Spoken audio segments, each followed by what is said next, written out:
आखिर बार बार महिला नेताओं पर आपत्तिजनक टिप्पणी क्यों होती है? क्यों आधी आबादी को लेकर जुबान बेलगाम हो जाती है? हर बार चुनाव में ये सवाल उठता है, हंगामा होता है, लेकिन बोल नहीं बदलते। अभी इरफान अंसारी अरविंद सावंत के विवादित बोल पर बवाल थमा भी नहीं था कि 24 घंटे से पहले संजय राउत के छोटे भाई का बकरी वाला बयान सामने आ गया। टक्कर भी ऐसी होनी चाहिए ना, बराबरी की टक्कर होनी चाहिए ना। सही बात है। अरे सुनील राउत है, मैं संजय राउत मेरा बड़ा भाई है, जिन्होंने मोदी और शाह को हिलाया, तो टक्कर भी ऐसी होनी चाहिए अपनी लेवल की। लेकिन कोई टीका ही नहीं मेरे साथ में, आने की हिम्मत ही नहीं।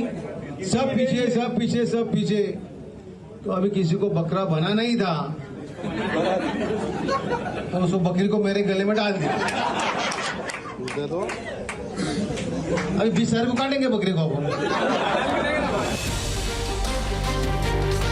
महिला लीडर को बकरी बताने और काटने की धमकी देने वाले ये हैं संजय राउत के छोटे भाई सुनील राउत, जो तीसरी बार विक्रोली विधानसभा सीट से उद्धव गुट के शिवसेना के टिकट पर मैदान में हैं और उनका मुकाबला इस बार शिंदे सेना की नेता सुवर्णा करजे से है। अपनी प्रतिद्वंदी सुवर्णा करंजे को लेकर सुनील राउत के कैसे आदर्श विचार हैं, ये तो आपने देख सुन लिया। इसी विवादित बयान पर महाराष्ट्र में घमासान छिड़ गया है। मामला पुलिस थाने तक पहुंच गया है। ये गलत है ना, किसी महिला के बारे में ऐसी बात कहना, कोई भी जाति धर्म के होने दो, ये कहना तो बहुत बुरी बात है। सुनील राउत ने जो किया वो बराबर किया, ये गलत है, ये मतलब ये झूठे आरोप है। ऐसे बोला रही, तेरा भाई बोल रहा है, इसका वीडियो है, हम क्या झूठ बोल रहे हैं? अगर वो नहीं बोलते तो हम भी नहीं बोलते थे ना।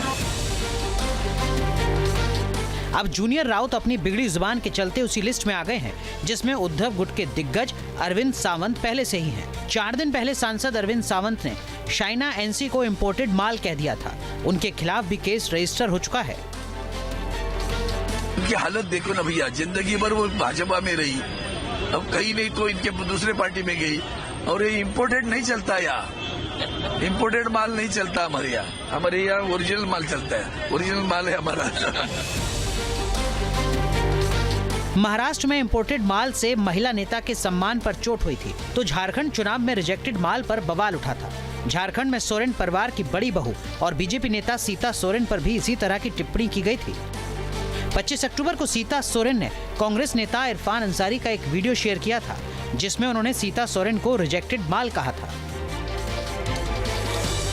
इनको जो रिजेक्टेड माल है, जो सातिर से जी जाता है, उसको हाईजेक कर लेती है, तो इससे नहीं चलेगा। वैसे प्रत्याशी जिनको मैं हरा चुका हूँ, उनको मैं कहूँगा यार, ये समय जो है लड़ने का, लड़िए, तो भाजपा समाप्त कर देगी आपको, भाजपा खोखला कर देगी आपको। मैं चुनौती देता हूँ कि आपके साथ लड़ने में मजा आता है। यहाँ तो क्लीन स्वीप आपने दे दिया, हमको समझ में नहीं आ रहा कहाँ जहाँ जा रहे अपार जनसमर्थन। चुनाव के अखाड़े से सार्वजनिक मंचों तक महिला अस्मिता के खिलाफ विवादित टिप्पणियों की बहुत लंबी फहरिस्त है। लोकसभा चुनाव के दौरान कंगना रनौत पर विवादित टिप्पणी हुई थी। कांग्रेस की नेता सुप्रिया श्रीनेत्र के सोशल मीडिया अकाउंट से कंगना रनौत पर छींटाकशी हुई थी, जिस पर खुद सुप्रिया श्रीनेत्र ने विरोध दर्ज कराया था। और एक बार फिर इसी तरह की बिगड़ी जुबान से महाराष्ट्र में घमासान बढ़ा हुआ है। Team news nation. तो देखिए, महाराष्ट्र में इस बार का चुनाव काफी कांटेदार है। एक सीट पर धुरंधरों की तगड़ी फील्डिंग है। ऐसे में मुस्लिम समाज की राजनीति में भी दिलचस्प खेला चला है। महाविकास अघाड़ी लोकसभा पैटर्न पर मुस्लिम समाज को साधने का दाव चल रही है, तो वैसी भी मैदान में है। ऐसे में क्या है एम फैक्टर का पूरा समीकरण, देखिए पूरी इनसाइड स्टोरी।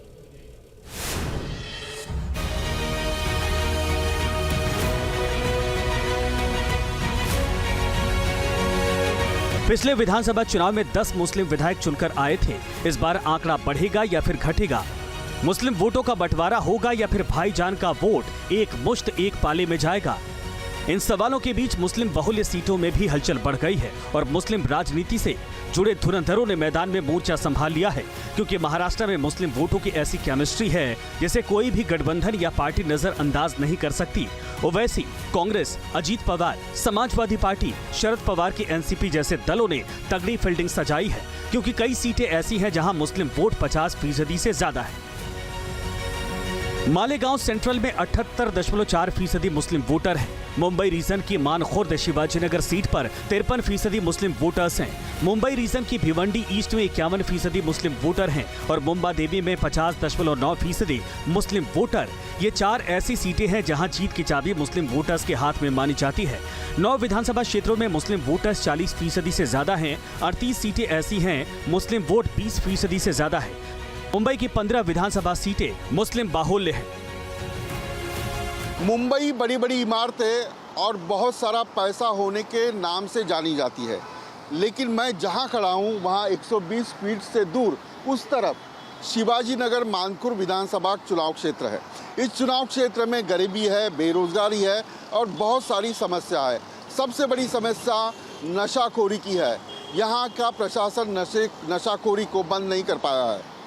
चुनाव के मैदान में अबू हाशिम आजमी जो चौथी बार चुनाव लड़ रहे हैं और नवाब मलिक जो है अणुशक्ति नगर से यहाँ पहली बार अपना नसीब आजमा रहे हैं। बीच में सुरेश पाटिल है। अब देखना यह है कि यहाँ के लोगों को विकास करने के लिए कौन सा विधायक उन्हें चाहिए।